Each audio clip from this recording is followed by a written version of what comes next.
Hey, this is Mechiel Kopaska, and welcome to my Fearless Innovator Podcast. Thank you for joining me today. My hope is to inspire, educate, and entertain you. Enjoy the show.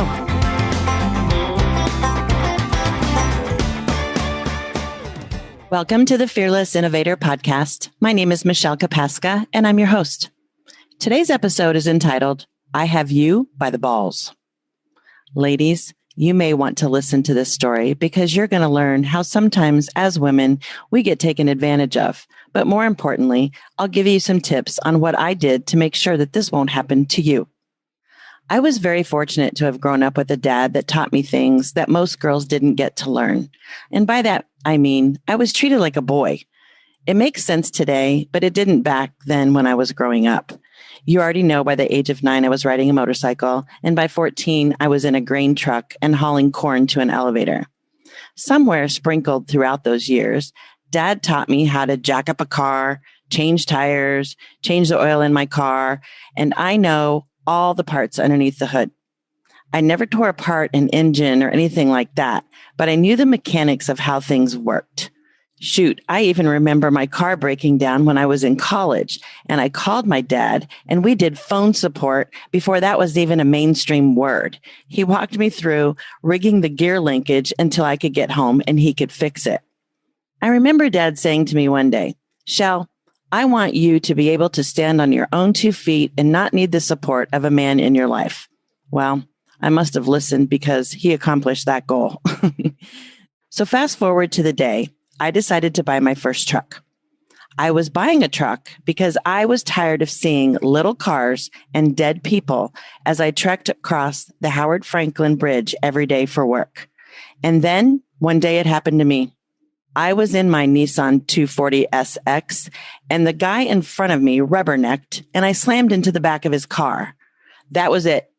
The next day, I went on the hunt for my first truck. In 1997, when women in trucks were not cool, I landed at the Dodge Ram dealership. Richard and I looked at several trucks that day. I wasn't looking for anything fancy, just something that when I'm driving, I could see over all those little cars. It was my own sense of false security. As Richard and I searched for my perfect vehicle, I told him cloth seats were good. He asked me if I needed a towing package, and I told him no, I have nothing to tow and don't foresee me towing anything in the future. He went back inside to check his inventory, and then he came out with 3 sets of keys. One by one, we looked through each of the trucks. I was partial to the black one and spent more time looking over this truck. Richard did point out that all the trucks on the lot did come with the towing package. And I said, "That's okay. No problem." He said, "How about this? Let me go get a license plate and we'll go for a test ride." And I said, "Okay." And while he was gone, I continued pressing buttons and looking around the inside of the truck. He returned and off we went. We probably drove like 3 miles. It was a nice ride, for a truck. I liked it and began asking more questions. Can I add a different stereo? Can I add tinting? Can I get a bug deflector? And he said, of course. He would just need a couple of days to make the changes. I said, well, I'm actually going to be gone for 2 weeks to Alaska. So when I get back, I'd like to pick it up then. Is that okay? And he said, absolutely. We will have everything done for you. And I said, perfect. We then went inside for the daunting 4-hour haggle struggle with the ever so important sales manager. And I said to myself, I really hate this process. They really need to make this much more pleasant for their customers. Anyway, I survived and left with my paperwork, and I went to Alaska with my dad for 2 weeks. As soon as I got back, I went right to the dealership to pick up my truck. Richard had everything lined up for me. He reviewed all the upgrades with me, and out the door I went. I was a new, proud owner of a Dodge Ram. Weeks later, back at the office, my friend Eric wanted to see my truck because I had been telling everybody about my new truck. We go out into the parking lot, and he's walking around my truck, and he's admiring it and asking me questions. And then he stops and he said, "Mechiel, didn't you tell me that this truck had a towing package even though you didn't want it?" And I said, "Yeah, why?" He said, "Well, I don't see a towing package." I said, "What?" I went to the back of the truck and he was right. No ball, no hitch, no sleeve. I said, "Well, let me look in the glove box because there's supposed to be a lighting package in there. I got to the box, no lighting package. My heart went from 0 to 100 in 2 seconds, and I immediately felt defeated. But then I remembered something. I remembered that when Richard went to get the license plate, I had written down the VIN number. Now I'm frantically searching through my purse, and it seemed like forever, but there it was on a crumpled up piece of paper. Eric and I quickly compared my VIN number to my truck. Guess what? Not my truck. Now I was pissed, but I was locked and loaded with the information I needed. I called up Richard. I said, Richard, you have an issue. And he said, what issue is that, Mechiel? I said, Richard, this is not my truck. And he said, well, sure it is. I said, Richard, what you don't know is that I wrote down the VIN number that day, and this is not my truck. Dead silence on the other end of the phone. Richard, I have you by the balls, and I want my truck. More silence, and finally he said, Mechiel, I'll call you back in a few minutes.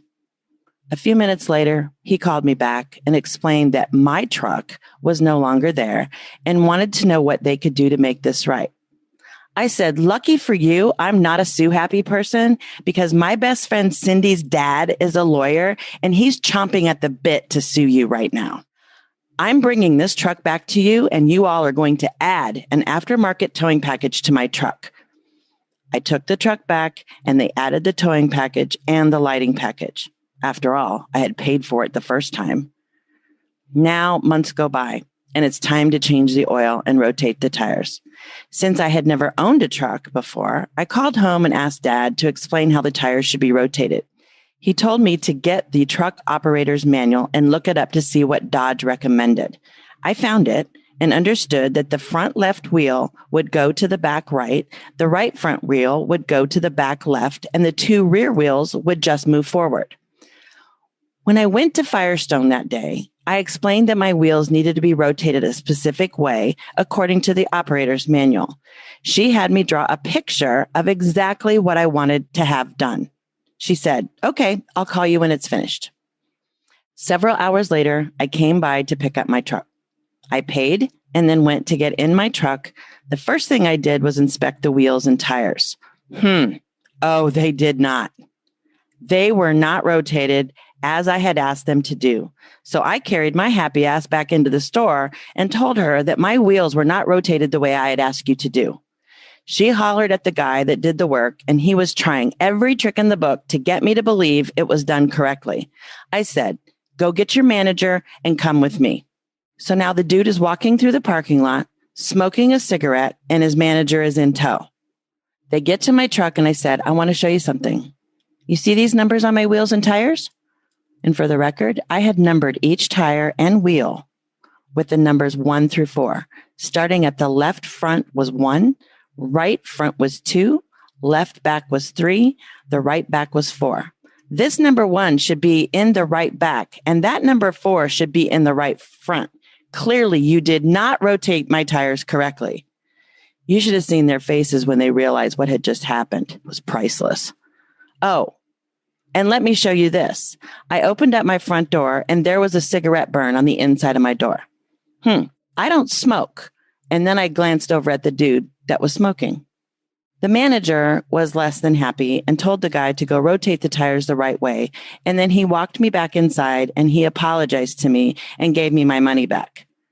Nothing could be done with the cigarette burn, but hopefully he wasn't allowed to smoke in another person's vehicle. Now, I'm not sure if this truck just had some bad juju or what, but things like this happen all the time to women and men. But my dad taught me growing up that people will take advantage of you. You just need to be one step in front of them. Thank you for listening. I hope you were inspired, entertained, or you learned something new. Hey, My bike has been serviced and it's ready for Laconia. Now I just need to pack. If you happen to go to Laconia, look for our t-shirts. We call ourselves the Insane Wanderers. And while I'm gone to Laconia, my real estate business is on autopilot, and I'm producing income while I'm out riding around the countryside. If you want to know how, reach out to me at fearlessinnovator.com. Catch me later. Thank you for listening today. I hope you enjoyed the show. If I can help you invest in your future, reach out to me at fearlessinnovator.com. Catch me later.